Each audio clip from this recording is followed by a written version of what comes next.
Saludos, camaradas. ¿Qué tal estáis? Espero que vaya todo bien, que vaya todo perfectamente.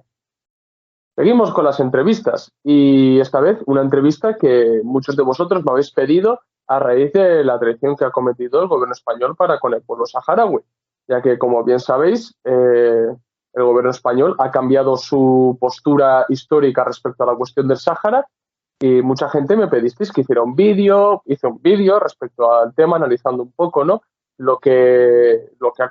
Todo lo que ha supuesto la dirección del gobierno español hacia el pueblo saharaui, y ya dije que iba a contactar con diferentes asociaciones y coordinadoras para poder hacer una entrevista y explicar mejor todo lo que repercute al Sáhara y todas las consecuencias que pueda traer en el futuro, ¿no? Entonces, bueno, para ello hemos contactado con Xavier Serra, presidente de la Coordinadora Estatal de Asociaciones Solidarias con el Sáhara, CEAS Sáhara. Y bueno, Xavier, no sé si te cedo la palabra, que te puedas presentar mejor y presentar la coordinadora como tú veas. Sí, bueno, poca cosa, personalmente poca cosa. En todo caso, decir que soy historiador de formación, que soy presidente de CEA Sáhara desde hace poco más de un año y que CEA Sáhara reúne a cerca de 200 entidades de todo el Estado español que son solidarias con el Sáhara. Estamos presentes en prácticamente todas las comunidades autónomas y en muchas de ellas, además, en forma de federación de asociaciones. Es decir, que no solo hay entidades que están directamente vinculadas a CEAS, sino entidades que están vinculadas a una entidad que está vinculada a CEAS. Es una estructura un poco compleja, pero es la que tenemos de esto. Por eso se llama coordinadora, porque es un poco de coordinar todo el movimiento, o una parte del movimiento solidario. No están todas las entidades solidarias con el Sáhara dentro de CEAS, existen entidades que están fuera, tampoco están, aunque tengamos una relación directa y estrecha, las entidades de la diáspora saharaui, cada vez más importante en el Estado español y que últimamente además son muy activas. No están porque no son entidades de solidaridad con el pueblo saharaui, evidentemente son entidades del propio pueblo saharaui, en este caso en la diáspora, aunque, como digo, sí que tenemos relación directa y constante con ellos. Esto es un poco el que es CEAS y tal. Muchas de las actividades de CEAS se basan básicamente en el tema más político, mientras que nuestras entidades territoriales sí que tienen diversos proyectos, tanto de humanitarios como el proyecto de Vocaciones en Paz o el proyecto de Caravanas, que son dos de los proyectos que llevamos desde hace mucho tiempo. Es un poco la estructura de la entidad.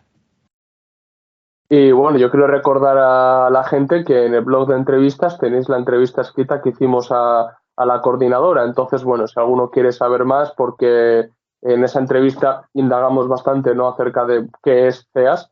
Entonces, si alguno quiere saber más, puede ir a la entrevista, que tiene los enlaces para ir a la página web, a las distintas redes sociales y demás. Y bueno, pues si quiere colaborar o participar en algunas actividades que realizan, pues bueno, les invito a que miren la entrevista. Y bueno, como no, muchísimas gracias, Xavier, por acceder a la entrevista, que creo que además hay que explicar realmente a la gente en qué se basa, ¿no?, la cuestión de Sáhara. Entonces, realmente estamos muy agradecidos.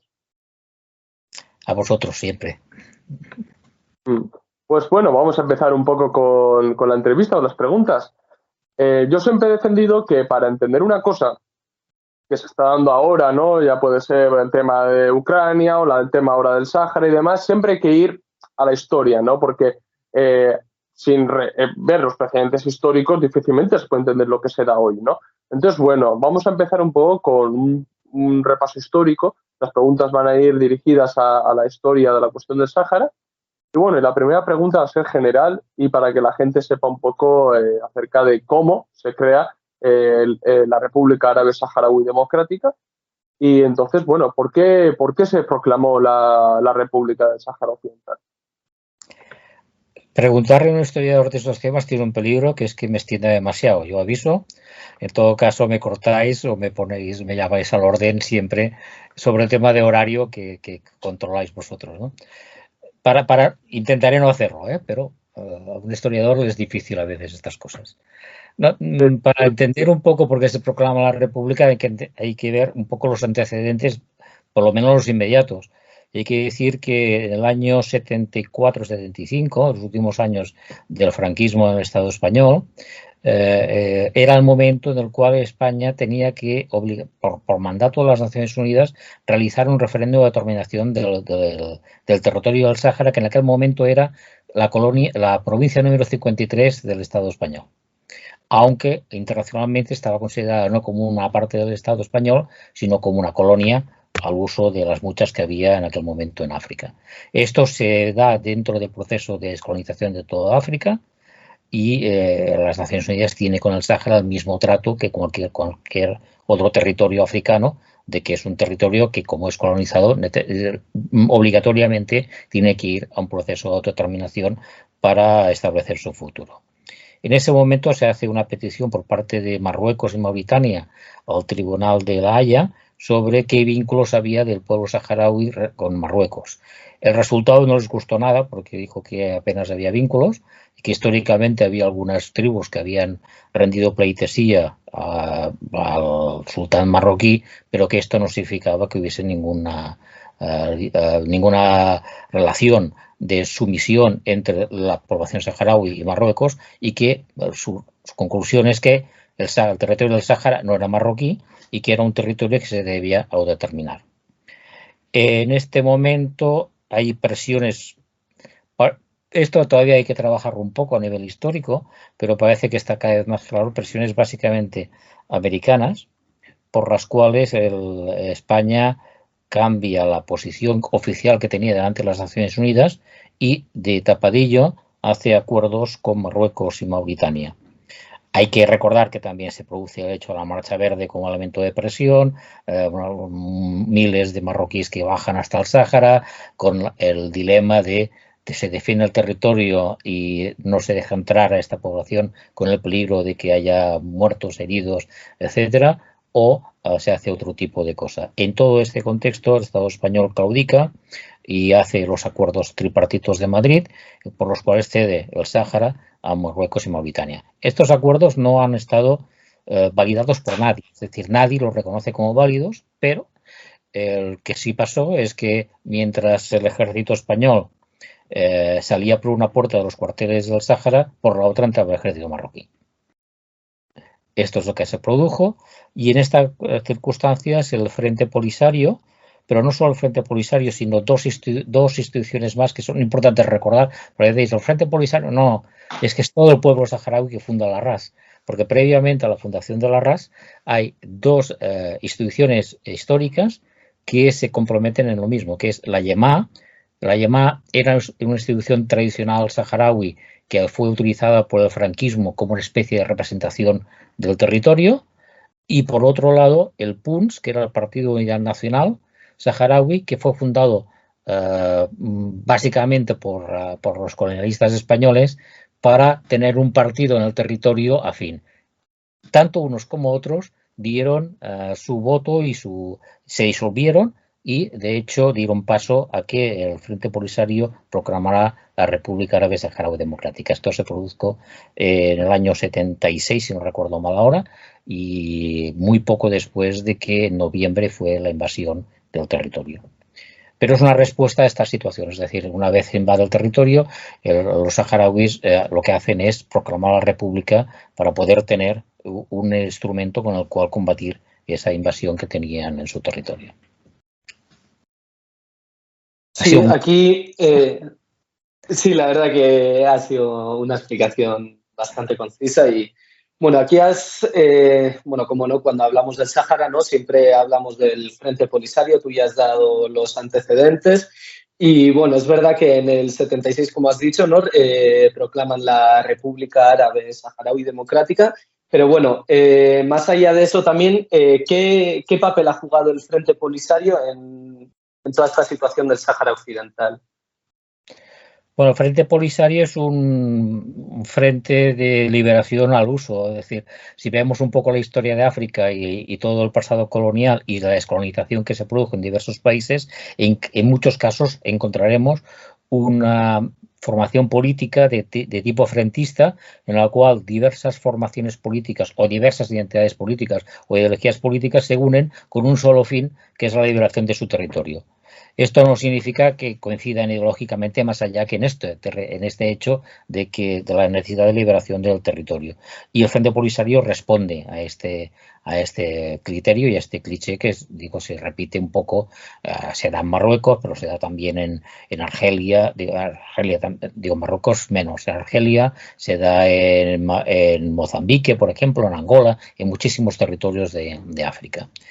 El Frente Polisario tiene una historia anterior. Hubo un intento anterior, el OAS, que intentó pactar con el Estado español la finalización de la colonización. El resultado fue que su presidente aún hoy está desaparecido. Este fue el resultado. Hubo una famosa manifestación que se llama la manifestación de Cela, en la cual miles de saharauis pidieron al Estado español el fin de la colonización y el abrir negociaciones para pasar a tener un país independiente. La respuesta fue enviar al ejército y dispersar a los manifestantes a tiros, y la detención del presidente del partido y su desaparición hasta hoy. Todavía no hay indicaciones por parte española de dónde está seguramente el cuerpo de esta persona. De ahí nace después el Frente Polisario como una respuesta que va más allá de estas primeras ideas de pactar con el colonizador, y ya como un frente de liberación que incluso plantea la lucha armada contra la colonia española. De hecho, hubo diversos actos contra puestos militares españoles antes del año 76.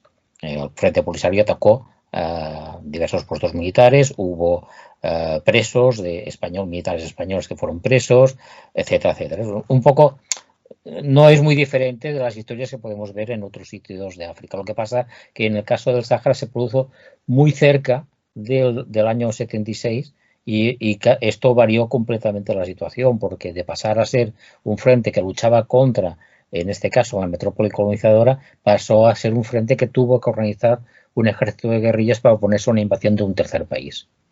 Y esto sí que es particular del Sáhara, no se da en casi ninguna otra historia del África, pero sí se dio allá, y tuvieron bastante éxito a nivel de las guerrillas que organizaron, hasta el punto de que llegaron a controlar cerca de un 75% de su propio territorio en un momento dado de la guerra que hubo primero con Mauritania, la cual vencieron y se retiró del territorio, y después con Marruecos. De hecho, si no me equivoco, perdón, Oyer, bueno, debido a estas victorias principales que tuvo el Frente Polisario en un principio, Marruecos atravesó una gran crisis, ¿no? Marruecos, no sé cuándo no está en crisis, pero esto es otra cuestión. Marruecos es un país bastante conflictivo desde hace mucho tiempo, y lo que pasa es que es un país que lo tenemos muy cerca, pero también desconocemos muchísimo. Tanto su política interior como muchas de las cuestiones de quién manda y qué relaciones hay dentro del círculo de poder marroquí. Esto es bastante poco conocido en general por parte nuestra, ¿no? A pesar de estar tan cerca. Sí, estuvo en crisis, hubo sobre todo una crisis militar, es lo que tuvo, porque estaban perdiendo la guerra. Hubo intervención americana, intervención israelí, y a partir de eso se formaron los llamados el muro que separa los territorios que controla Marruecos de los territorios que controlan los saharauis. Y este muro separa más o menos, ahora es al revés, es casi un 70% del territorio está en manos marroquíes, detrás del muro, y un 30% está controlado por el Frente Polisario saharauis. Pero el muro, la construcción del muro se dio como reacción a esta pérdida constante en las batallas con el Frente Polisario. Frente Polisario y sus guerrillas quizás seguramente no tenían capacidad de ocupar el territorio, pero al mismo tiempo tenían un funcionamiento muy móvil y castigaban fuertemente a las columnas, que eran mucho más estáticas marroquíes, y por eso seguramente tuvieron ventaja militar en aquel momento. Con el muro ya cambió todo, porque se trataba entonces de hacer otra cosa. Es un muro que está fuertemente artillado, con radares que un poco vigilan los movimientos de cualquiera que esté en el otro lado del muro. Además está minado, tienen miles y miles y miles de minas alrededor del muro, lo cual hace que el combate contra el muro sea difícil. Aún así, durante años los guerrilleros saharauis atravesaban el muro y golpeaban a los marroquíes, volvían a su propio territorio.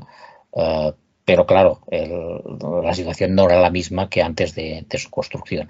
Y el muro fue lo que explicó el llegar al alto el fuego que se llegó el año 91. Y hay una cosa que me sorprende de todo, bueno, en el conflicto, ¿no? del Sáhara, que es, ¿no?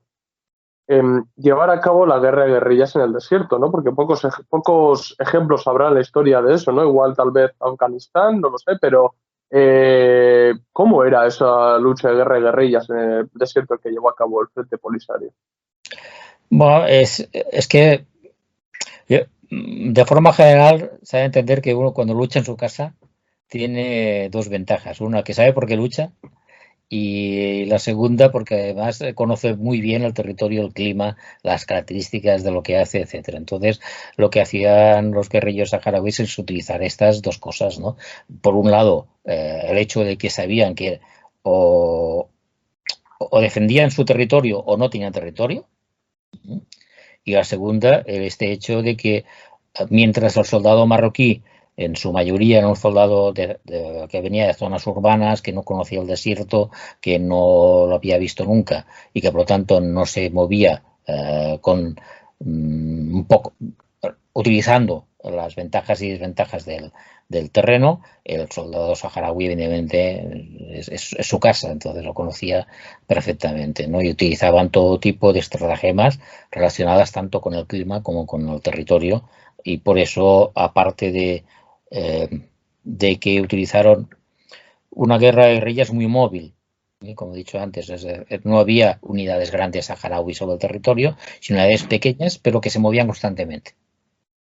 Esto es un poco la táctica y la estrategia que utilizaron, y que, bueno, consiguieron, digo, bastantes éxitos respecto al ejército marroquí, que también hay que decir que el ejército marroquí, una de las características, digo lo que dicen algunos especialistas, yo no lo soy en estos temas, pero que es un ejército donde el nivel de corrupción es muy alto y donde los mandos militares tienen una cierta tendencia, por no decir una tendencia absoluta, a utilizar sus cargos para beneficio propio, con lo cual algunas de los suministros que iban a parar o que tendrían que haber ido a parar a sus unidades se desviaban y se vendían en el mercado negro a un precio mucho más alto. Esto hay especialistas que lo sostienen, y yo lo digo como otros elementos que pueden haber jugado en esta primera etapa de guerra. Pues si te parece, ahora vamos un poco a cómo quedó el Sáhara anexionado por parte de Marruecos, ¿no? Esto es indagar un poco en la Marcha Verde, ¿no? Realmente lo que fue ese teatro, ¿no? Que se montaron un poco, ¿no? Entonces, bueno, ¿qué es la Marcha Verde y cómo acaban anexionando Marruecos el Sáhara? La primera cosa que hay que entender es que el rey de Marruecos no es solo el rey de Marruecos, es el emir de los creyentes en Marruecos. ¿Por qué explico esto? ¿No? Porque la capacidad que tiene de movilizar a su población no es la misma que un rey, digamos, al uso, no solo la cabeza política del territorio, es además la cabeza militar, perdón, la cabeza religiosa del territorio, con lo cual su capacidad para influir sobre la población es muchísimo más alta. Además, una población que en su mayor parte no tiene un nivel de instrucción excesivamente alto. Esto simplemente se puede comprobar mirando las estadísticas de la alfabetización y de estudios que tiene la población marroquí, y que entonces era mucho más bajo, en los años 70 mucho más bajo que hoy. Entonces, la capacidad que tuvo el rey de movilizar a la población fue muy alta. De hecho, se calculan en más de 80.000, 100.000 personas las que formaron la Marcha Verde, que marchando hacia el sur, con la promesa de que los recibirían con los brazos abiertos, porque eso era territorio marroquí de toda la vida y que por lo tanto ellos serían recibidos allá como liberadores del territorio.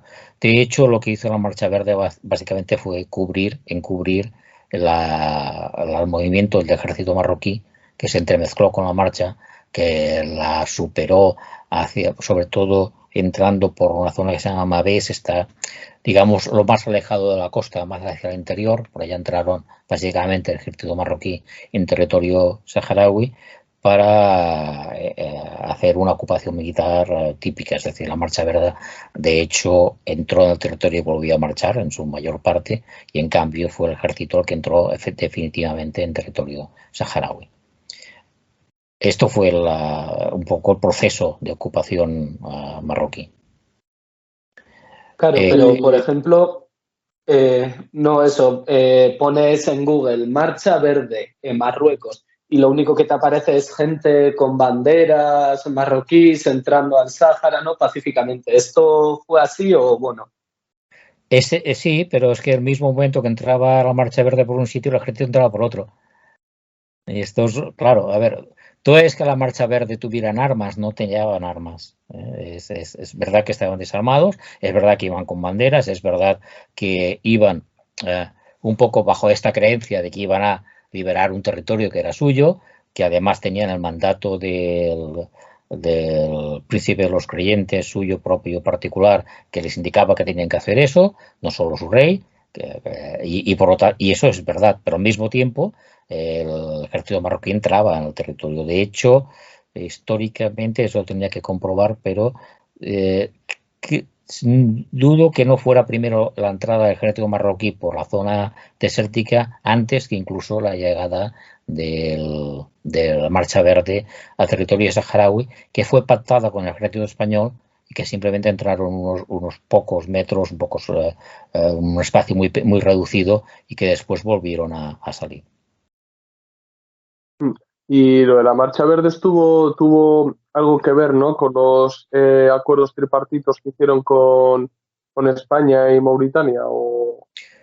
En lo que he dicho antes, en el hecho de que el ejército español y el Estado español se enfrentaba a un dilema, que es rechazar a la Marcha Verde, que estaba desarmada y que eran miles de personas que se les venían encima, y cómo lo hacían, porque claro, es fácil, tú pones el ejército, no pasan, evidentemente, pero eso también significa que hay muertos y heridos. Y en la situación en la cual estaba el Estado español, hay que pensar que los acuerdos tripartitos de Madrid se firman 6 días antes de la muerte de Franco. Es un momento político muy particular también nuestro, no es cualquier momento de la historia, es aquel momento de la historia, y por lo tanto la debilidad del Estado era altísima en aquel momento, y además hubo, y esto está bastante demostrado ya en este momento, implicaciones americanas en el tema. Hay también documentos en los cuales hablan de implicaciones directas de Juan Carlos I en este proceso. Yo, como no he seguido mucho, tampoco sé que existen y que existe esta documentación, pero bueno, tendría que trabajarse para poder, de forma histórica, hablar del tema con cierto rigor, ¿no? No, porque además, eso, que además, que sí, aunque se crea que, bueno, tuvo un apoyo incondicional y eso, la Marcha Verde, aparte de Estados Unidos y Francia, no sé si alguien más tampoco dio el visto bueno a esto, ¿no? Porque al final tenían el rollo de la Guerra Fría y tal, ¿no? Bueno, Estados Unidos, Francia y Israel dieron el apoyo, después de Israel, eso fue más posterior, pero no lo han hecho nunca, por ejemplo, a nivel de declaración. Nunca, ni Estados Unidos, excepto la declaración del Trump, que es un poco extraña desde el punto de vista diplomático, porque no es una declaración del gobierno que hace en un sitio, no, es un tuit propio del Trump que dice que el Sáhara es marroquí. Esto no sé qué elemento jurídico representa, porque con este personaje tampoco es muy fácil de saber, ¿no? Pero excepto esta, no hay ni siquiera Francia, que es íntimo amigo del régimen marroquí por muchísimas cosas, ni siquiera Francia internacionalmente, por lo menos a nivel diplomático, ha reconocido nunca la marroquinidad del Sáhara. Nunca. Otra cosa es que ha trabajado diplomáticamente para favorecer los intereses marroquíes. Eso es otra cosa. Pero la Mancomunidad del Sáhara no la ha reconocido nunca. Ni nadie ha reconocido los acuerdos tripartitos de Madrid, por lo cual el Estado español cedía un territorio que no era suyo a un tercero. Evidentemente nadie lo puede reconocer porque esto, desde el punto de vista, si queda algo de normativa internacional, que no lo sé porque últimamente está bastante en duda esto, pero bueno, si queda algo de normativa internacional, no tiene ningún sentido. Pero, no puedes ceder la casa que no es tuya. Pero bueno, tampoco sería el primer caso que ha pasado.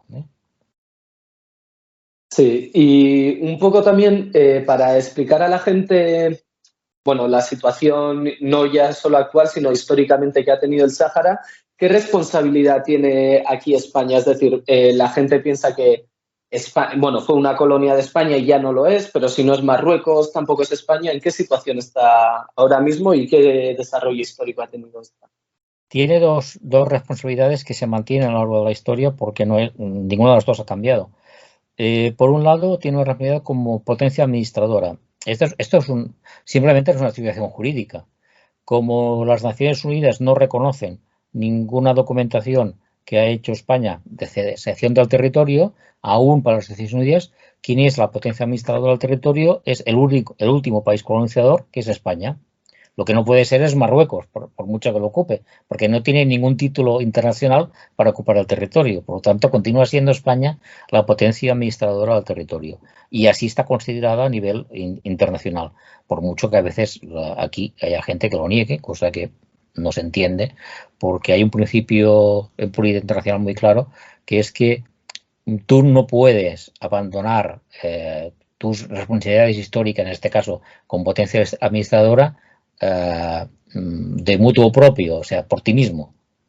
Así ha de ser la comunidad internacional, de acuerdo contigo, que reconozca que tú abandonas ese territorio y que tus responsabilidades pasan a quien sea. Y esto no ha pasado en el caso del Sáhara. La segunda responsabilidad es con la población saharaui, porque hay otro elemento importante. No solo es potencia administradora, sino que hubo el Estado franquista en los últimos años, bueno, desde el año 60, de hecho, convirtió al Sáhara en provincia española. Fue el decreto, creo que es el año 58, lo que pasa que el desarrollo fue bastante posterior como provincia, pero esto significa que los saharauis y las saharauis de la época tenían carnet de español. De hecho, los que no lo han perdido al huir de la guerra, tienen muchos de ellos, algunos de ellos, carnet de español, con lo cual son población española. Y ahí hay otro problema jurídico. Si tú naces español y tienes un carnet de español, ¿cuándo dejas de ser español?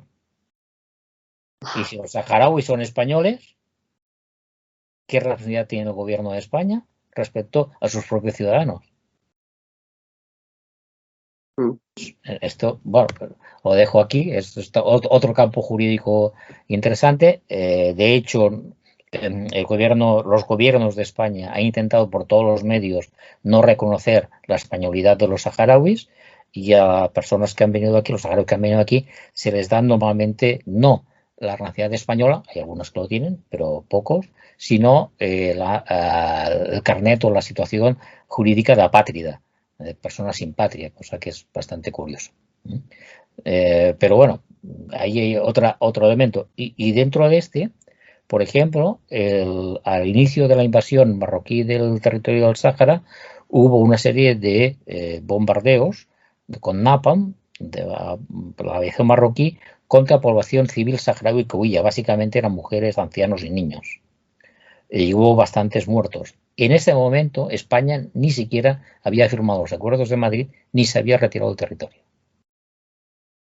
Para que tengáis todas las responsabilidades de España en el tema del Sáhara. Y es que hay una cosa que tú has dicho, ¿no? A fin de cabo, ¿no? De que, claro, si convirtió como una provincia, ¿no? Al Sáhara, y a fin de cabo prácticamente España, pues no me extraña que por activo o por pasiva niegue la españolidad del Sáhara, claro, porque eso implicaría admitir las responsabilidades que tiene, ¿no? Entonces, claro, tenemos que darnos cuenta, ¿no? Y sobre todo digo esto un poco a los espectadores, la magnitud del abandono que realiza España para con el pueblo saharaui, porque es que de facto está abandonado incluso a su propio pueblo, porque no se ha llegado a realizar una descolonización total, que luego vamos a entrar un poco en el tema, ¿no? pero ¿tú qué dirías en este sentido a la gente para que viera la magnitud del abandono que ha cometido ya por segunda vez el gobierno español con el pueblo saharaui? Bueno, la primera, yo creo que la hemos dejado clara en este momento, ¿no? De cómo el Estado español, saltándose sus compromisos con el pueblo saharaui, que los tenía, de ir hacia la autodeterminación y la relación de un referéndum, saltándose el compromiso que el embajador Piniés hizo en las Naciones Unidas en nombre de España de que iban a realizar un referéndum de determinación de forma inmediata en el territorio del Sáhara, y saltándose toda la normativa internacional que en aquel momento era vigente y muchas resoluciones de Naciones Unidas sobre descolonización, etcétera, lo que hizo fue abandonar el territorio, pero de una manera absoluta, además, dándole las llaves de los cuarteles al ejército marroquí. En la práctica, lo que hicieron fue esto. Y incluso en el momento en que estaban pactando ya con el ejército marroquí, se desarmó a los saharauis que pertenecían al ejército español que había, así como a la policía que había del territorio, a todas las personas que estaban armadas, se desarmó y se encerró a bastante gente en saharauis para que no hubiese respuesta a lo que estaban haciendo en aquel momento. Esto es parte de este abandono absoluto. Hay libros que lo hablan. La palabra de traición sería quizá la que más ajusta a este hecho histórico, porque había compromisos anteriores que absolutamente simplemente no hicieron caso. Y en la segunda, bueno, es que volvemos otra vez, es decir, cuando tú eres... Hay un caso que se produce prácticamente en el mismo año, 75-76, que es el de Timor. El Timor, si recordáis, fue invadido por Indonesia, era una colonia portuguesa. ¿Y cuál es la gran diferencia con el Estado español? Portugal tenía la misma característica legal que España, es decir, era la potencia administradora, aunque se hubiese marchado de Timor y aunque hubiese entrado el ejército indonesio al territorio, y Portugal estuvo batallando a nivel internacional hasta conseguir la autodeterminación del pueblo de Timor, que acabó con un referéndum y hoy es un país independiente, Timor, como cualquier otro de los que hay por el mundo. Esa es la diferencia. Entonces, mientras que otros países han hecho este tipo de política, que es la que corresponde, y la que corresponde a los compromisos internacionales que tenían y a la legalidad internacional, el Estado español durante muchísimos años lo que ha hecho es mantener una situación neutra, en la que parecía que lo del Sáhara, cuanto menos molestase, mejor, porque lo que interesaba son las relaciones con Marruecos. Entonces, se han antepuesto las relaciones con Marruecos a cualquier principio internacional, hasta la declaración, que tampoco es una declaración exactamente lo que han hecho ahora, es una cosa muy particular, porque es una carta que hace el presidente del gobierno español al rey de Marruecos, una carta que yo supongo que no esperaba que fuese pública, por lo menos tan rápidamente, y que los marroquíes, en cuanto la reciben, la hacen pública.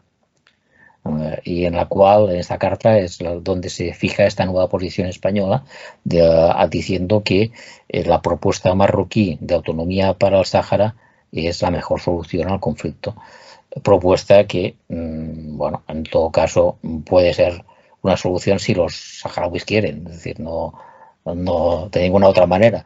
Los saharauis nunca han negado no solo el que se votase en un referéndum de determinación el hecho de que pudiesen tener una autonomía, como el hecho simple de ser anexionados por Marruecos. Es una cosa que siempre han admitido, que ellos están dispuestísimos a hacer un referéndum en el cual, entre otras cosas, haya esta opción posible. Pero que lo que sí dicen, defienden y tienen toda la razón del mundo es que quien tiene que decidir eso por los saharauis sobre sí mismo, nadie más.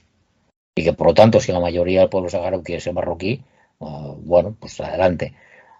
Cosa que no parece que sea así, pero podría ser. Lo que no puede ser, lo que internacionalmente no se ve, y desde el punto de vista de la justicia social aún menos, es cómo se puede disponer de un pueblo simplemente por el hecho de que sea un pueblo pequeño, que claro, son 175.000 personas en los campamentos de refugiados, unas 80, 90, 100.000 en territorios ocupados. En la diáspora puede haber 30, 40.000 más. Es un pueblo pequeño, muy pequeño en dimensiones, y que simplemente por el hecho de ser pequeño, bueno, no importe demasiado lo que pase con él. Hay otras situaciones en el mundo donde hay pueblos mucho mayores implicados o con reservas de esto o de lo otro, en el cual la comunidad internacional actúa de otra manera. Entonces, antes de pasar ya al segundo bloque, que implica ya pues hablar de todo lo de la actualidad, quiero cerrar este primer bloque preguntándote lo siguiente. Ya sé que has respondido un poco por encima, pero bueno, ya para, si quieres profundizar, que es, ¿tiene el Sáhara Occidental derecho a la autodeterminación? Clarísimamente, pero eso es lo que dicen las Naciones Unidas. No es lo que digamos nosotros desde el movimiento solidario con el Sáhara, son las resoluciones de las Naciones Unidas, hasta la última continúa diciendo lo mismo, si bien el tono de las Naciones ha ido variando un poco, esto en diplomacia suele ocurrir, mientras era muy tajante hace años, en este momento habla sobre todo del derecho a la determinación, pero habla también de un acuerdo que pueda tomarse entre las partes, un acuerdo entre Marruecos y el Sáhara para poder salir del conflicto. Esto es lo que dicen las resoluciones. Pero al principio continúa siendo lo mismo. Aún el Sáhara continúa estando dentro de los países por descolonizar, por las Naciones Unidas. Es el único de todo el continente africano que aún está en esta situación. La Unión Africana, en la cual también, por cierto, está Marruecos como miembro efectivo, dice lo mismo, que el Sáhara es los saharauis, que la única solución es el referéndum de determinación y además la República Saharaui también es miembro de la Unión Africana, de pleno derecho, es fundadora en este caso. Por lo tanto, el derecho del pueblo saharaui a nivel internacional está claro. Pero fuera de eso, además es un poco lo que he dicho antes, es decir, ¿quién ha de decidir sobre tu casa? Sí, efectivamente. Aunque la normativa internacional dijera otra cosa, la lógica te dice que quien ha de decir sobre su propia casa son sus habitantes, no los de fuera. Con todo respeto con los de fuera y sin entrar en otros temas, ¿no? Pero quiero decir, es evidente, para mí esto es absolutamente evidente. Sí, y bueno, un poco ahora pasando a este segundo bloque ya como lo hemos denominado, ¿no? Y bueno, lo denominas la mayoría de gente, la traición cometida por el gobierno español por segunda vez, como bien has explicado, al pueblo saharaui. Hablemos un poco de, bueno, ya hemos dicho, ¿no?, que después de la Segunda Guerra Mundial se da un proceso de descolonización ya de todas las potencias europeas y, bueno, mundiales. Y se propone, ¿no?, la autodeterminación, pero vemos que esto se ha enquistado en el Sáhara Occidental. ¿Por qué ha pasado esto, este enquiste? Hay que recordar que en el año 91 se firma un acuerdo de cese de hostilidades, por lo tanto, la guerra que se venía desarrollando en el territorio desde el año 75 en ese momento se para, que ese acuerdo da paso a un acuerdo de paz entre Marruecos y el Sáhara, que lo firman los dos países y que tenía como punto único el desarrollo de un referéndum de determinación en el territorio. Para eso se formó la MINURSO, que quiere decir eso exactamente, que es la misión de las Naciones Unidas para el referéndum del Sáhara Occidental, se llama así, y que tenía como misión el poder ver quién tenía derecho a votar, elaborar el censo y organizar el referéndum de forma inmediata. Se calculaba que se podía hacer en 1 o 2 años, una vez firmado estos acuerdos de paz. ¿Qué es lo que pasó? Que como las Naciones Unidas en algunas cosas son más o menos serias, hizo el censo más o menos serio. Y por lo tanto, quienes iban a votar eran los saharauis.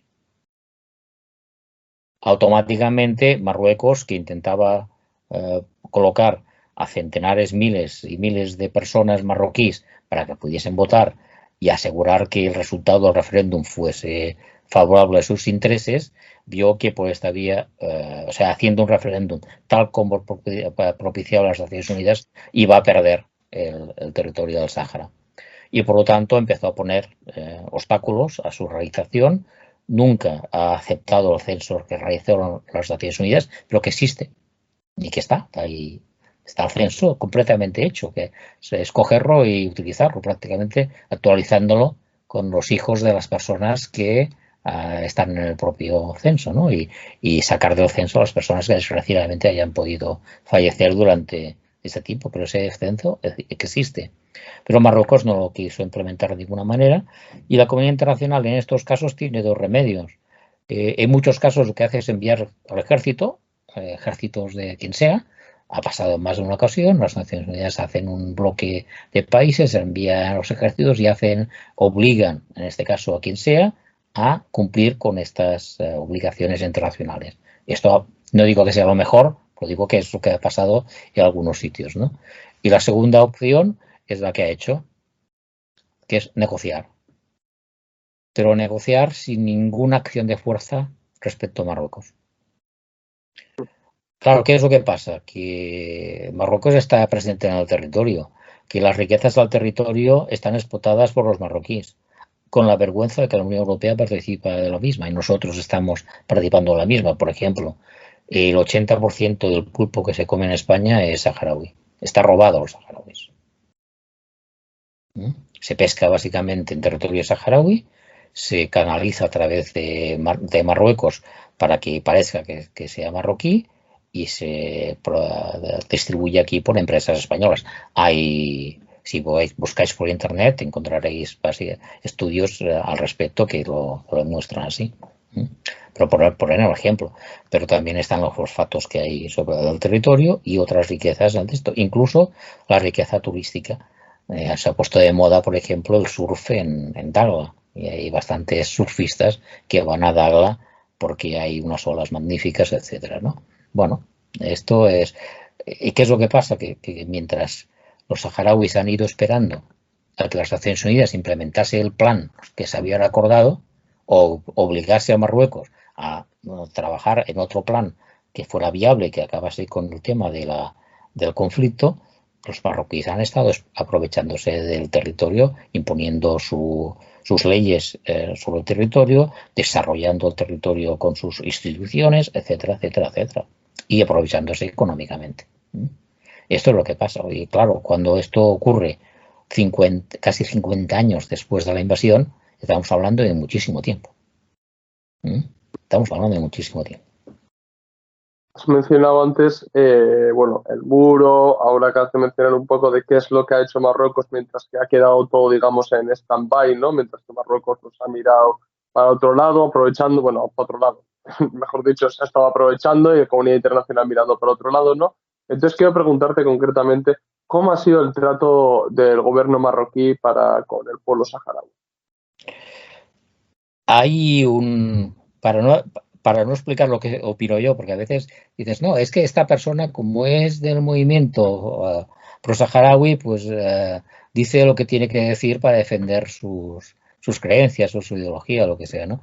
No, hay hace muy poco, me parece que es el año pasado, 2021, un informe de una de las responsables de derechos humanos de las Naciones Unidas en las cuales habla de la represión de Marruecos sobre el pueblo saharaui y de las detenciones ilegales, etcétera, etcétera.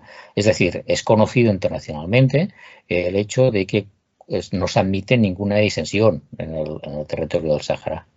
Cuando, por ejemplo, desde el Estado español, desde la Unión Europea, se han enviado delegaciones, por ejemplo, políticas, ahora hablaré también de las jurídicas, pero políticas al territorio del Sáhara Occidental, lo normal es que aterrices en el aeropuerto de Ayun, la policía te reciba, te envíe, te ponga en otro avión y para casa.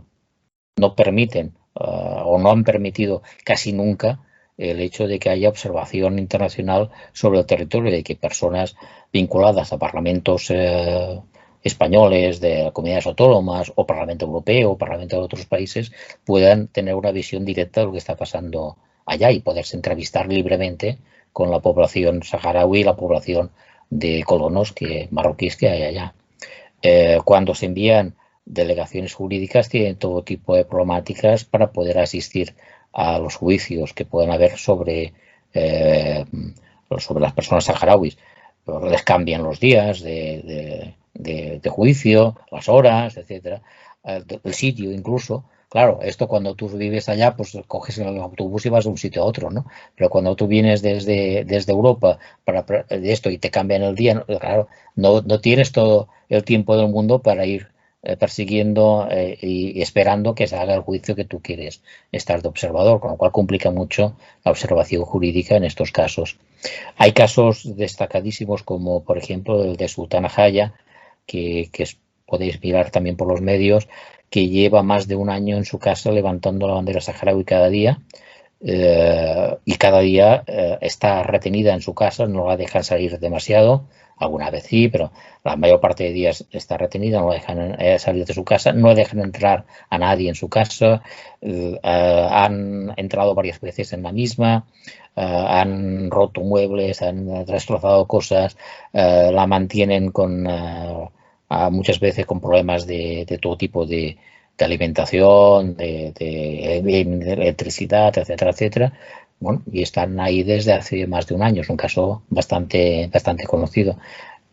Por cierto, la sultana Jaya continúa levantando la bandera cada día. Y esto es un poco, aprovecho para explicar cómo es un pueblo saharaui, es así. Por eso, si alguien piensa que con una cartita al rey de Marruecos el pueblo saharaui va a dejar de luchar, es que no los conocen en absoluto. No los conocen en absoluto. Ellos tienen claro que su casa es su casa y que ellos van a decidir sobre el futuro de su casa y que van a luchar hasta el último momento por este futuro. Incluso sin ir prácticamente hasta el Sáhara, ¿no? Los oyentes también, si habéis participado en alguna de las manifestaciones que se ha hecho en favor del Sáhara y tal, perdón, la gente que va ahí, los saharauis que van ahí, yo flipo con su actitud que tienen, ¿no? Porque es como que se vuelven súper locos y como que muy pasionales y tal. Y, joder, pues si eso lo hacen desde aquí, ya no me quiero imaginar ni ahí, ¿no? El ejemplo que has puesto tú de Sultana Jaya. Son más mediterráneos que nosotros. Por lo menos que yo. Por lo menos que yo seguro que soy bastante racional y pacífico y tal. Pues ellos son muy, muy temperamentales, es así. Pero además es que, claro, ¿qué otro ejemplo hay? Y después veréis que solo hay uno, todo el mundo, donde haya una población que resista en el refugio durante 50 años, como en un campo de refugiados. Solo hay la experiencia de los palestinos, no hay nada más. No hay nada más. Normalmente los refugiados duran una temporada, pero no 50 años, es que no hay nadie más. La terquedad de los saharauis en este caso es absoluta. Pero también su convicción. La terquedad viene también de la convicción de lo que están haciendo es una causa justa, que tienen todo el derecho del mundo a ir a su casa y a gobernar su casa de la forma que a ellos les plazca o les venga bien. Y esa convicción es la que hace y los ha mantenido durante tantos años, tanto en el exilio como en territorios ocupados, que luchando de una manera directa con el ocupante marroquí, a pesar de que esto les suponía pues todo tipo de problemas. Y un poco, claro, muchas veces, ¿no? Parece que hablamos de toda esta burocracia y que llevan, ¿no? Desde el rey con el presidente y tal, y se nos olvida, ¿no? El pueblo. Pero bueno, volviendo un poco otra vez a las relaciones políticas y tal, antes de hacer la pregunta de en qué consiste el plan de autonomía, que bueno, va a ser la siguiente, así que si quieres desarrollarla, querría preguntarte, a ver, ¿cómo ves eso del detalle este de publicar una carta privada que Pedro Sánchez le ha enviado al Hassan II es, ¿no? Sí. Porque, claro, a ver si lo ves como... Mohamed VI. Sí. Es el hijo. Sí, es verdad, eso es. A ver cómo lo ves, si lo ves como acto de chulería, de vacile o cómo lo ves tú. Bueno, yo no sé si habéis visto las publicaciones que se han hecho en Marruecos sobre el tema, algunos chistes que se han hecho y tal, pero hay algunos bastantes que han salido en medios marroquíes, en el cual sale el sultán de Marruecos bien dibujado y tal, y aún parece que es una vaca que tiene la bandera española, pero con todas heridas y todo de tiritas y tal, sumisa delante del rey de Marruecos y tal. Entonces explican todo el tema este de lo que ha pasado, ¿no? Esto es un poco la percepción que se tiene en Marruecos de lo que ha pasado, de lo que es la carta.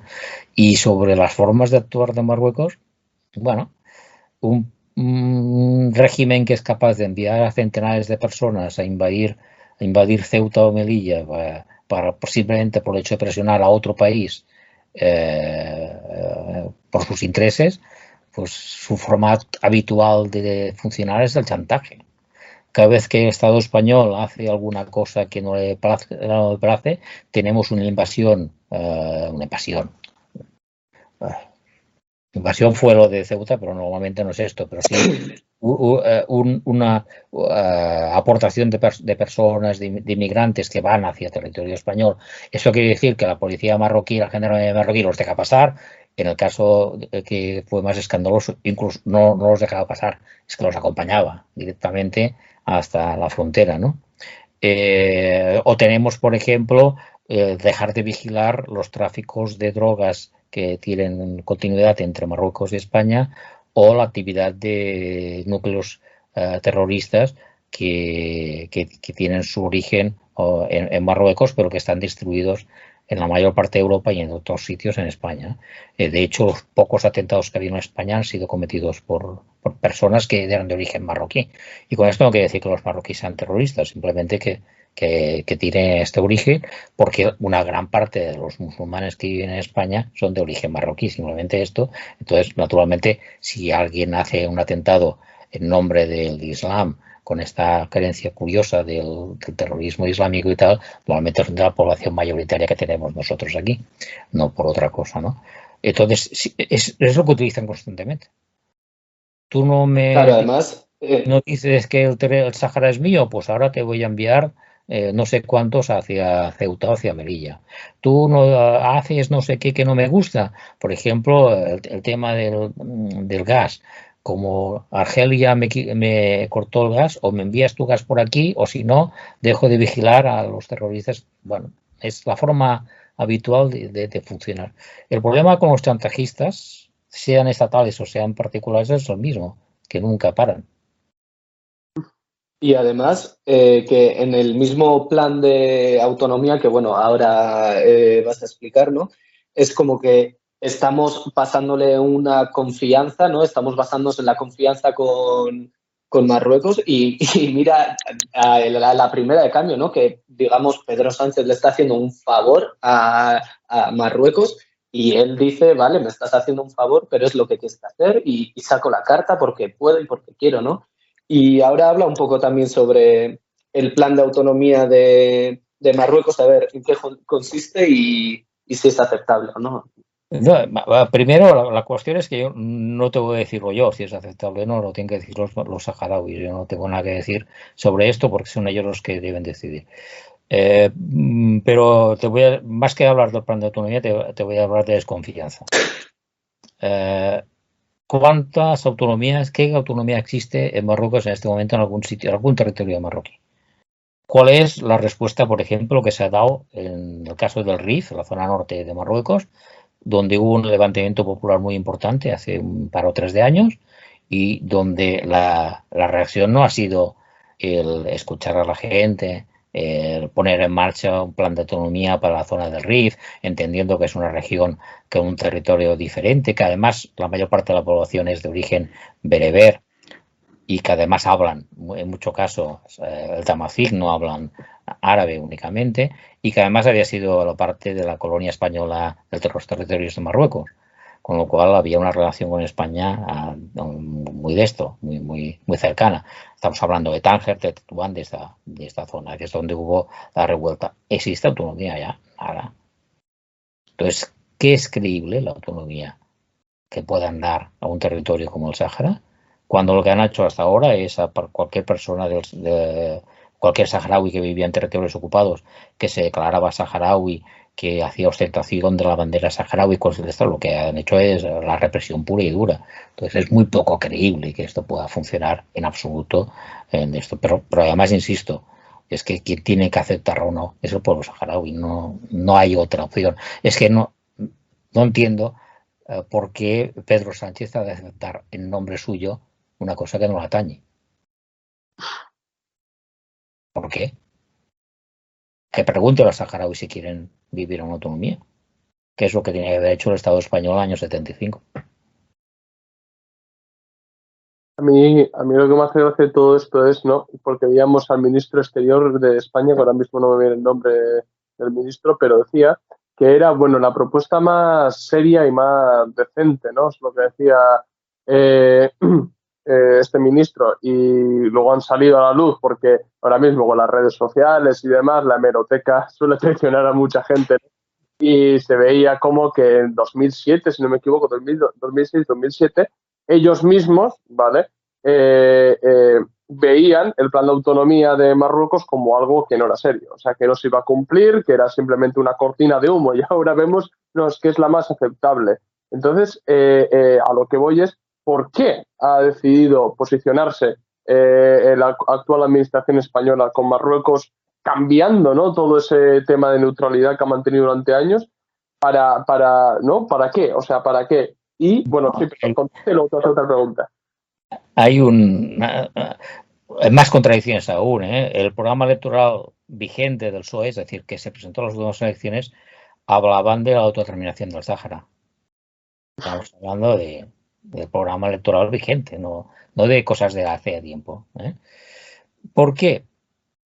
Yo pienso simplemente que cuando hubo todo el tema de la presencia del presidente saharaui en España, el Brahim Ghali, la posición de España, que en aquel momento fue valiente, de alguna manera en el gobierno, o en una parte del gobierno por lo menos, les entró un poco el pánico de lo que podía hacer Marruecos como chantaje hacia el Estado español.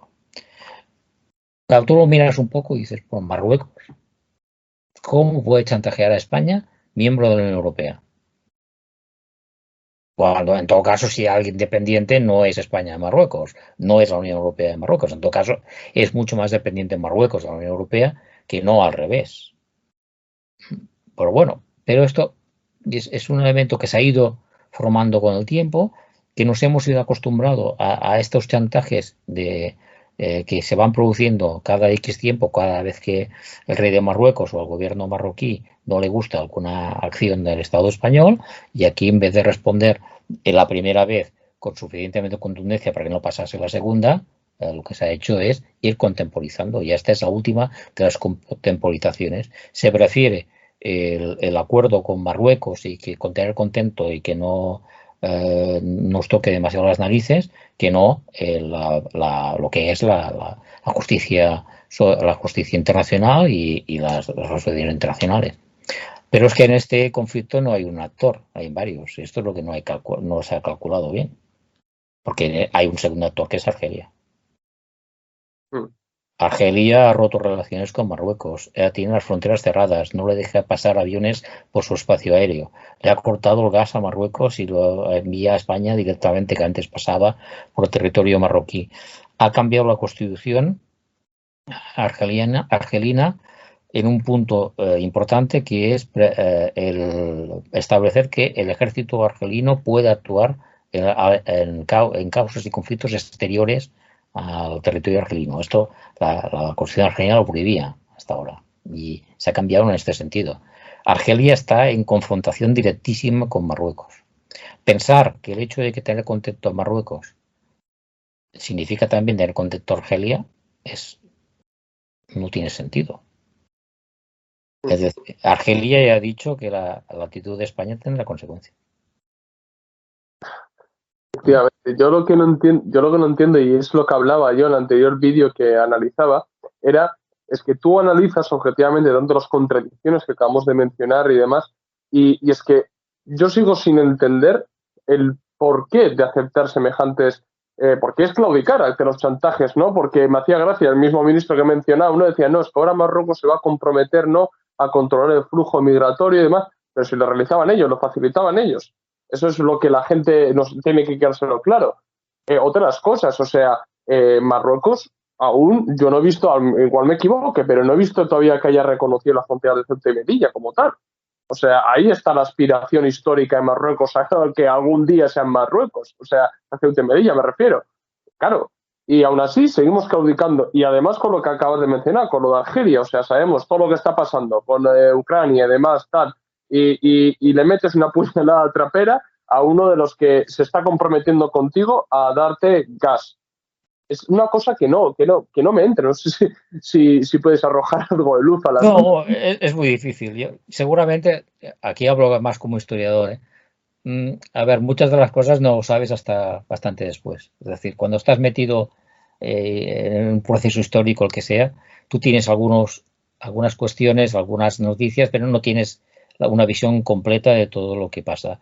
No puedes saber lo que ocurre, o difícilmente directamente en este momento, lo que ocurre en las cancillerías españolas, marroquíes, americanas y quien sea, y qué es lo que está pasando a este nivel. Probablemente lo que sí es verdad es que el conflicto saharaui, desde el punto de vista de la política internacional, es un conflicto que molesta. A pesar de que los saharauis sean pocos, desde hace 50 años que está enquistado, no hay manera de desarrollar el Magreb de una forma normal. El Magreb, estamos hablando de Marruecos, Argelia, pero también de Mauritania y de Túnez y Libia, que es lo que conforma históricamente la zona del Magreb. Todos los procesos que ha habido ahí son complicados. En ese territorio, además, una confrontación cada vez más directa entre Argelia y Marruecos, que ha subido de tono bastante hasta estar a un paso del conflicto militar. Y bueno, por lo tanto, y están a 2 pasos de Europa. Pero todo eso son las cosas que ves. Las cosas que no ves, lo que he dicho antes, son donde se negocia a veces cosas, ¿no? Donde se hablan de temas estratégicos y de intereses económicos y de otras cosas que probablemente hasta que no pase un tiempo no tendremos acceso a la documentación para poder hablar de forma rigurosa. Con lo que tenemos no se entiende. Con lo que tenemos encima de la mesa, con la información que tenemos, no se entiende en absoluto. A no ser que pienses que tanto el presidente del gobierno como el ministro de Exteriores son ineptos. Yo pienso que me gusten o no me gusten, que ahora no entraré, una cierta capacidad tienen que tener para analizar lo que hacen.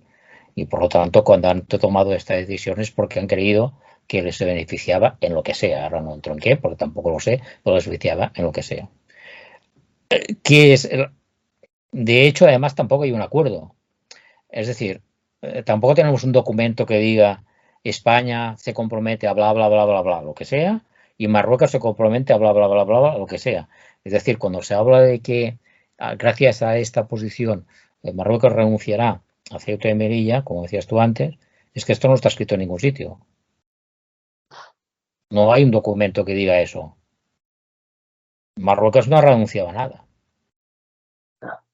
Entonces, hoy en día, al día de hoy, no ha renunciado a nada. De hecho, ni a Ceuta ni a Melilla ni a Canarias, que de vez en cuando también la reclaman. Como reclaman Mauritania, una parte de Argelia y un trozo de Mali. Esto es el Gran Marruecos que propuso Listilcal, un partido marroquí que fuera muy fuerte, sobre todo al inicio de la independencia marroquí, y que ha calado y que es un poco la hoja de ruta imperial marroquí, ¿no? Bueno, esto es porque estuvieron 10 años, creo, en Timbuktu o 20, y a base de eso también reclaman Timbuktu.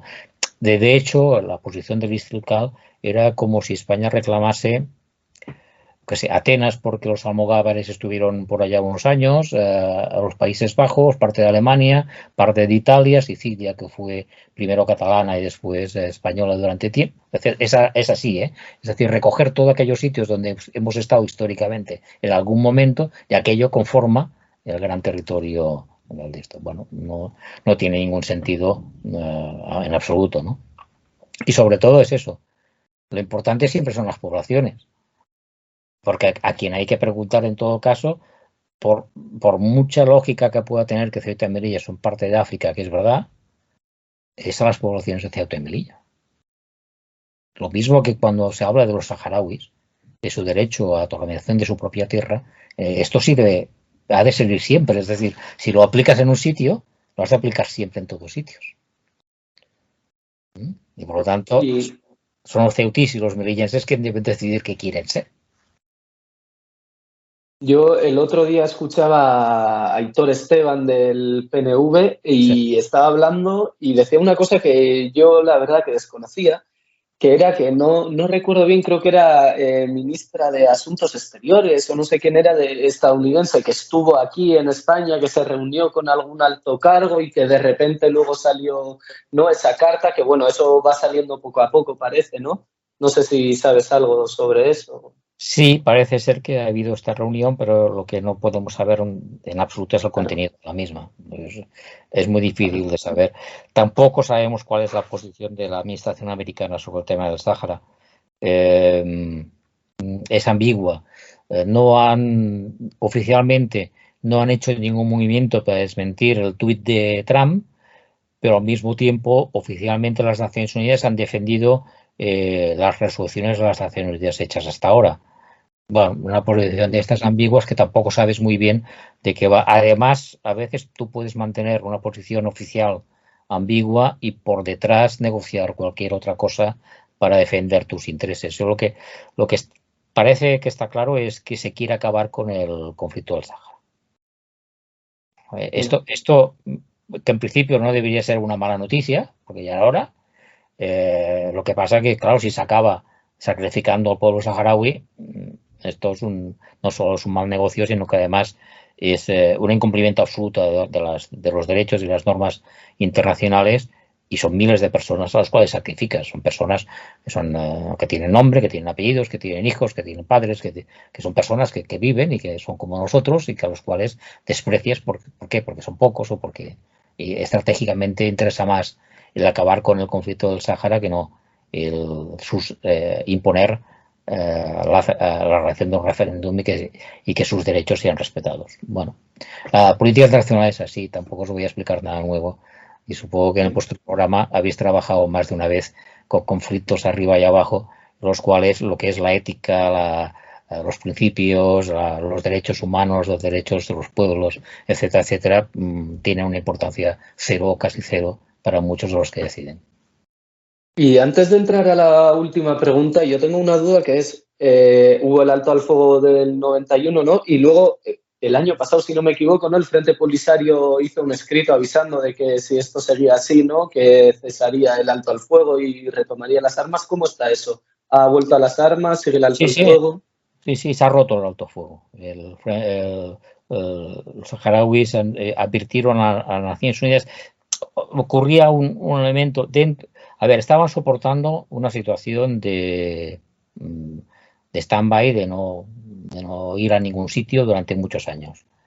Pero además de esto, estaban soportando la explotación de sus recursos, estaban soportando que una administración ocupante hiciera en el territorio del Sáhara una política de represión absoluta sobre el pueblo saharaui que vive allá. Esto lo estaban soportando, un poco con las miras de que realmente las Naciones Unidas, un día determinado, hiciera imponer lo que son sus propias resoluciones y sus propios principios.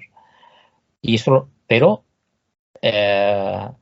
hubo un movimiento marroquí que fue en Guerguerat. Guerguerat está en la parte sur de, esto podéis mirar en un mapa, pero simplemente está en la parte sur del Sáhara Occidental, frontera con Mauritania. Por ahí pasa, hay un tráfico entre lo que es Marruecos, pasando por el Sáhara Occidental hacia Mauritania y el África. Y por lo tanto es un paso estratégico de camiones, de bienes, etcétera, etcétera. Lo que pasa es que Guerguerat está en zona neutral.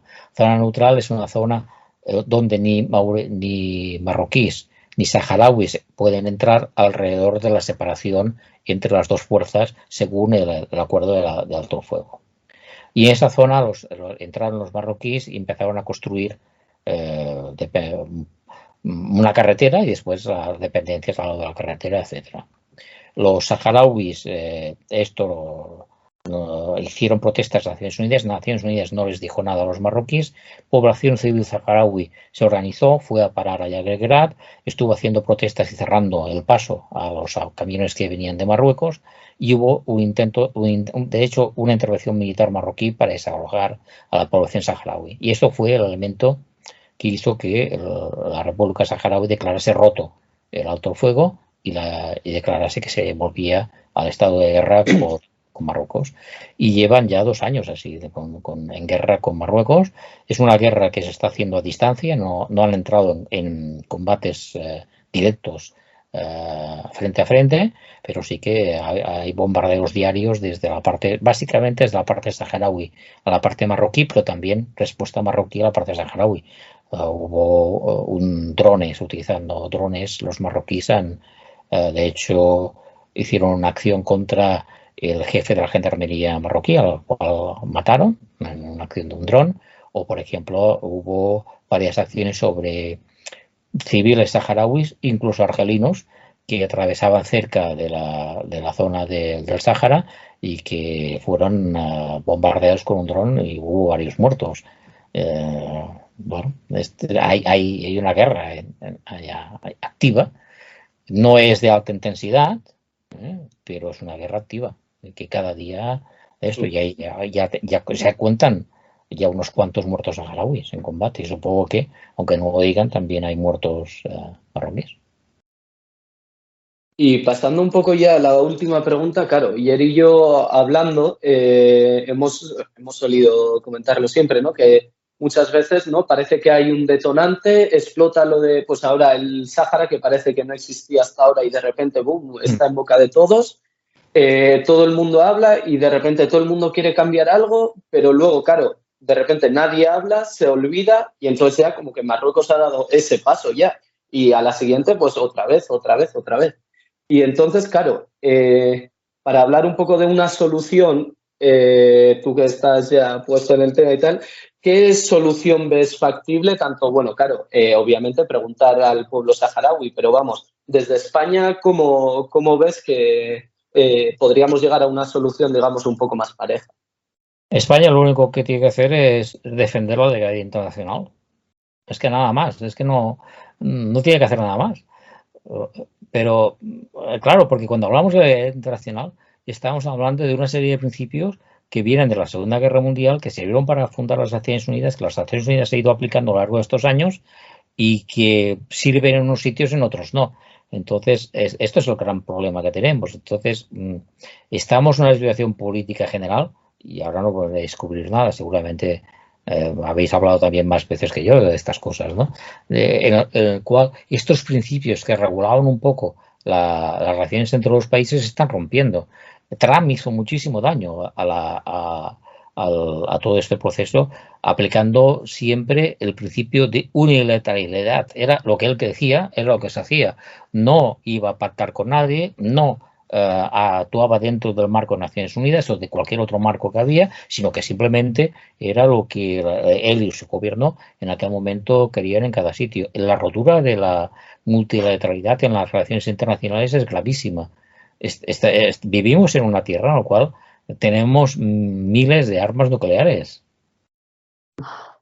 Es que, no sé, es un suicidio todo este tipo de cosas, ¿no?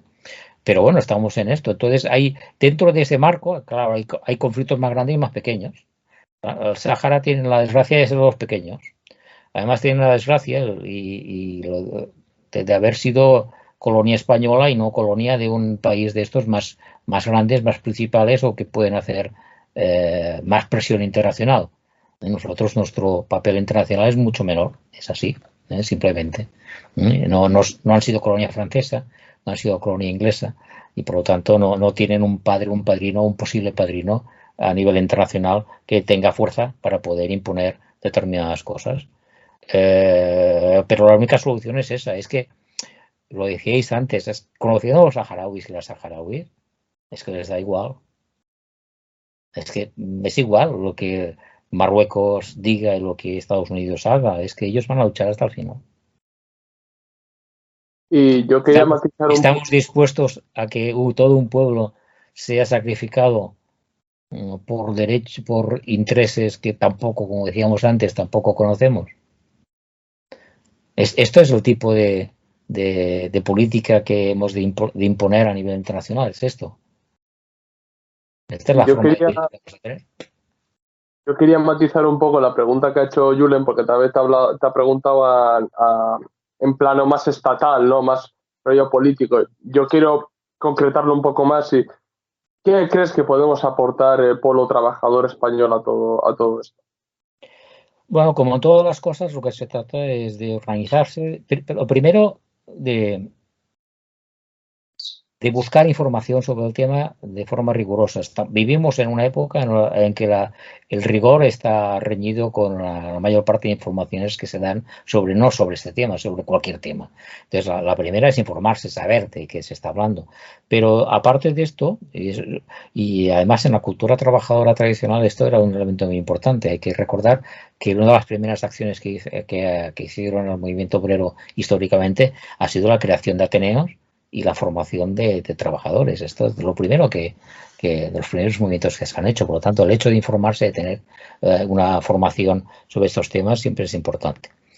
Pero más allá de esto, existen organizaciones españolas que trabajamos sobre el tema del Sáhara, como existen otras organizaciones españolas que trabajan sobre otros temas, sobre otros países, otros conflictos. No hay que olvidar, y no entro ahora en quién es más importante que otro, porque no hay nada de esto. O sea, ahora explicaré la única diferencia que hay. Pero hay otros conflictos como el del Kurdistán, que deja estar. O sea, eso es tan complicado y tan complejo y enquilosado como del Sáhara, el palestino que hemos dicho antes, etcétera, etcétera, etcétera. Existen muchos conflictos en muchos pueblos que están en una situación parecida o de conflicto permanente como el Sáhara. Por lo tanto, organizarse en asociaciones, en acciones. Hay muchas entidades más allá de las que trabajamos en un aspecto concreto, que trabajan aspectos generales, que trabajan el tema de derechos humanos, que trabajan el tema de los derechos internacionales, o trabajan el tema de los derechos nacionales, que trabajan mucho sobre estos temas, que hacen proposiciones, que hacen acciones, etcétera, etcétera, y un poco es lo que se debe hacer. En nuestro caso, yo creo que ahora lo que vamos a intentar plantear desde nuestra entidad, desde el Movimiento Solidario con el Sáhara, es una concentración general para intentar que el gobierno español vuelva un poco, si no más allá, por lo menos, a la neutralidad activa que era la posición anterior a esa nefasta carta que hemos citado. Y decía todos estos conflictos, digo, la única diferencia que hay con esto, con otros conflictos por parte del Sáhara, es que, dejarme decirlo así, los saharauis son nuestros colonizados. Es la única diferencia que hay. Respecto a otros problemas que pueden ser igual de importantes, igual de dramáticos y tal, la verdad es que la diferencia es esta, es que cuando vas a los campamentos saharauis o hablas con la gente de los territorios ocupados, estás hablando en castellano. Esta es la gran diferencia. Y cuando digo estás hablando en castellano, estás hablando con personas que han pertenecido a tu país durante un tiempo determinado, que además tienen relaciones culturales muy fuertes con tu país y que han sido colonizados por ti y por tus gobiernos en su momento. Esta es la gran diferencia que hay respecto a otros conflictos. Y por lo tanto, si el pueblo español no es capaz de responder a las posibles negligencias, traiciones, etcétera, de su gobierno, con quien es más cercano a nosotros, que es el pueblo saharaui, difícilmente va a poder responder o va a responder en otros casos más alejados de nuestras realidades. Hay que pensar que miles de familias españolas acogen cada año, y este va a ser otro año también, que va a pasar esto, a niños y niñas saharauis en sus casas. Esto no pasa con otros pueblos, pero no pasa no por nada, sino simplemente porque no hay estas relaciones. Yo es que soy más viejo que vosotros, como veis por la barba blanca y todas estas cosas. Yo tengo una imagen aún de las últimas cortes franquistas, en los cuales entraron unos señores muy raros que iban vestidos con unas capas largas y azules y tal, que eran los procuradores saharauis que estaban en las cortes españolas de Franco. Claro, esto no nos pasa con los kurdos, no nos pasa con los palestinos o con cualquier otro grupo, otras naciones que veáis. Esto nos pasa con los saharauis. Pues creo que la entrevista, o sea, ha quedado muy bien y creo que la gente va a entender prácticamente todo lo que rodea, ¿no?, a la cuestión del Sáhara, y como vemos hay enormes contradicciones tanto políticas como económicas como internacionales y bueno, que aún el conflicto pues parece que no tiene una solución pronto. Ahí está también el conflicto entre Marruecos y Argelia. Esperemos que la cosa no vaya más y realmente de que de una vez el gobierno español realmente se atenga a a la normativa internacional y cumpla con la responsabilidad histórica que tiene como potencia administradora, ¿no? Entonces, bueno, Xavier, un auténtico placer tenerte en el canal. Ha sido muy esclarecedor y creo que la gente lo va a agradecer porque lo venía pidiendo y creo que, bueno, va a aprender acerca del Sáhara Occidental. Y bueno, animo también a la gente, pues eso, que se pase por la página web de CEAS, por las redes sociales, que lea la entrevista que os hicimos y sobre todo que cuando haya, por ejemplo, llamamientos o concentraciones en favor del pueblo saharaui, ya sea pues convocado por el Frente Polisario, por diferentes coordinadoras o lo que fuera, pues que acuda, porque merece la pena mostrar solidaridad con el pueblo saharaui y para que este conflicto no se extienda en el tiempo y el pueblo saharaui tenga realmente el derecho a decidir respecto a su futuro, ¿no? A su destino. Entonces, bueno, antes de irnos, no sé si tienes algo que decir, Xavier. Sí, estaba buscando para daros, a ver si lo tengo por aquí, porque justamente los que viváis en Madrid, si queréis hacer una cosa concreta, está convocada justamente para mañana miércoles 30 de marzo. A ver, no pone la hora. De esto debe ser por la mañana, supongo, porque ahí mañana en el Congreso de Diputados el presidente Sánchez va a tener que intervenir para dar explicaciones sobre el tema del Sáhara. Entonces se ha convocado una concentración en el momento en que él hable. Aquí está, a las 12 horas, ahora veo la hora, a las 12 horas delante de las Cortes. Que quien quiera ir, quiera expresar esta repulsa, esta posición del gobierno español, pues tiene la oportunidad de hacer una cosa concreta justamente el día de mañana. Claro, hay que ser de Madrid. Yo soy de Barcelona y, por ejemplo, no me va a ser un poco difícil asistir y supongo que nuestros oyentes igual, que hay de un poco de todos sitios, pero vamos, los que están de Madrid que se pueden aprovechar para hacer estas cosas. Y en general deciros esto, animaros a todos a que os informéis de las cosas, no de este tema, de todos los temas que hay en el mundo, que vivimos en un mundo muy complicado, que hay demasiada desinformación, que hay que sacar un poco horas para poder leer entre las líneas y tener claros esos temas, y a partir de aquí que os organicéis, os movilicéis y luchéis por lo que son los derechos de los pueblos, los derechos de las personas, que siempre vale la pena, sean saharauis o seamos nosotros mismos o cualquier otro. No sé, Julen, ¿tú sí quieres decir algo antes de terminar? No, yo muchas gracias también por venir, que yo creo que va a ayudar mucho a la gente a entender. Muchas gracias por vuestro trabajo, obviamente, tanto en Madrid, en Barcelona y, bueno, a nivel estatal que hacéis. Y, bueno, espero que vaya todo bien y que, bueno, nosotros también estaremos al tanto de lo que hagáis. Todo lo compartiremos, obviamente, porque nos parece una lucha digna y que merece mucho la pena. Así que muchas gracias y, bueno, esperemos que todo vaya bien. A vosotros y cuando queráis ya lo sabéis. Vale, pues perfecto. Espero, ya me dirijo un poco a los espectadores, espero que os haya gustado la entrevista. Si es así, pues ya sabéis, darle like, suscribiros al canal, no os olvidéis de visitar la página web y las redes sociales de CEAS, así como leer la entrevista. Y nada, cámara, lo dejamos aquí. Un saludo a todos los espectadores, un saludo y espero que realmente todo este conflicto pues solucione cuanto antes mejor. Nada, saludos, camaradas. Hasta luego.